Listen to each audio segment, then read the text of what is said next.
The clock on the Kremlin wall did not tick. It pulsed, a rhythmic heartbeat in a city of stone that had forgotten how to sleep. In the early hours of June 1941, Moscow was a labyrinth of shadows and whispers, a place where the truth was more dangerous than a bullet, and where one man's paranoia had become the horizon of the world.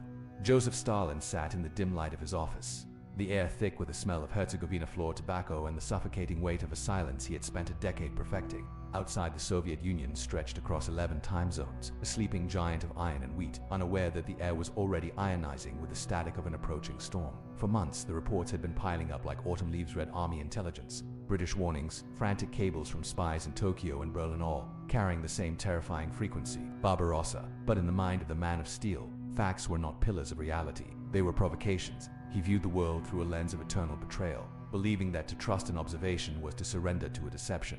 He was a man who had purged his own generals, silenced his own poets, and rebuilt a nation in his own scarred image. Yet he remained a prisoner of a singular, catastrophic delusion, the belief that he could control the timing of the apocalypse. The frontier was a ribbon of tension stretching from the Baltic to the Black Sea. There, the soldiers of the Red Army huddled in damp trenches, looking westward into the tree line of occupied Poland. They heard it before they saw it, a low, visceral hum that vibrated in the marrow of their bones. It was the sound of 3 million men, 9,000 pieces of artillery, and thousands of panzer tanks fueling up in the dark. The German war machine was a predator, coiled and panting, its breath visible in the pre-dawn mist. Yet, from Moscow, the order remained chillingly absolute: do not provoke. To fire a shot was treason.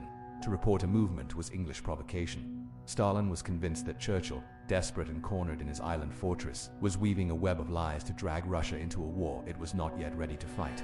He banked everything on a pact signed in ink that he knew was fading, gambling the lives of millions on the hope that Hitler, the fellow dictator he both despised and understood, would not dare to open a second front while the British lion still clawed at the air. It was a masterpiece of cognitive dissonance. While his own spies, like Richard Sword, sent the exact date of the invasion, Stalin scrawled insults in the margins of the dossiers. He was not just ignoring the warning. He was at war with reality itself, a commander who had blinded his own scouts because he feared the shadows they might find. As the sun began to bleed over the horizon on June 22nd, the silence was not broken, it was shattered. The opening barrage was not a sound, but a physical wall of pressure that flattened forests and vaporized the young men sleeping in their barracks. The sky over the borderlands turned a bruised purple, choked with the smoke of burning airfields and the shrieking dive of Stukas. In those first minutes, the Soviet Union didn't just lose a battle, it lost its breath. Communication lines, painstakingly laid over years, were severed in seconds by German saboteurs. Command posts became islands of confusion, where officers begged for permission to return fire, only to be told by Moscow to remain calm. This is a provocation, the commissars repeated, even as the walls crumbled around them and the smell of roasted cordite filled their lungs. It was a massacre of the innocent and the unprepared. Pilots ran toward their planes only to see them explode on the tarmac. Tank crews searched for fuel that had never been delivered, and infantrymen stood with empty rifles, staring at a horizon made of steel and fire. The warning had arrived, not in a sealed envelope, but in a deluge of lead. The tragedy of the Eastern Front was not merely found in the maps or the movements of divisions, but in the eyes of the boy soldiers who realized, too late, that their leaders had abandoned them to a ghost. In the forests of Belarus, the heat of the burning villages was so intense it created its own winter-hot, howling gale that carried the charred remains of family portraits and grain harvests. The German advance was a mechanized scythe, moving with a terrifying rhythmic precision that the Soviet command could not even comprehend, let alone stop. Stalin, the man who demanded total control, collapsed into a catatonic silence. For days, the Kremlin was a tomb. The leader who had played a high-stakes game of geopolitical chess had been checkmated by his own ego, leaving a vacuum of power that the panzers filled with blood. Behind the lines, the Einsatzgruppen followed, turning the beautiful, sun-drenched fields into killing pits. The war had ceased to be a conflict of borders, it had become an existential erasure. Every mile the Germans gained was paid for in the currency of human souls, a debt that would eventually reach 20 million. Born from the pride of a man who thought he could bargain with the devil and win. As the weeks turned into months, the landscape of the Soviet Union transformed into a vast open-air cathedral of grief.